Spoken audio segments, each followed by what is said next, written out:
السلام علیکم ناظرین، آج ہم ہومیوپیتھک دوا ٹائٹینیم کے تعارف کے ساتھ آپ کی خدمت میں حاضر ہیں۔ ناظرین، ٹائٹینیم ایک دھات ہے جس کی تصویر اس وقت آپ سکرین پر دیکھ رہے ہیں۔ اس دھات سے یہ دوا تیار کی جاتی ہے۔ اس دھات کی قلیل مقدار انسانی جسم میں بہت اچھا اثر ڈالتی ہے، جسم کے اعضاء کی مضبوطی میں اہم کردار ادا کرتی ہے، جسم کو طاقت فراہم کرتی ہے اور تھکاوٹ کو کم کرتی ہے۔ یہ دھات ہڈیوں اور پٹھوں میں پائی جاتی ہے۔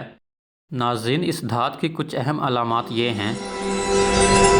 یہ دوا ہڈیوں کی کمزوری اور درد میں مفید ہے۔ یہ دوا مردانہ امراض میں بہت مفید پائی گئی ہے۔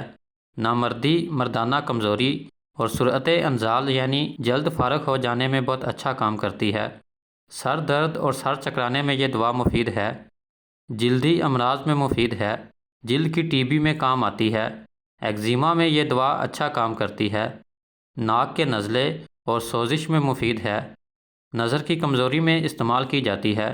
اگر کسی چیز کا صرف آدھا حصہ نظر آئے تو اس دوا کو استعمال کیا جا سکتا ہے۔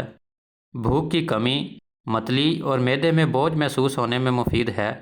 اس دوا کو کسی اور دوا کے ساتھ مددگار کے طور پر بھی استعمال کیا جا سکتا ہے، یا اس کے ساتھ کسی اور مناسب دوا کو استعمال کیا جا سکتا ہے۔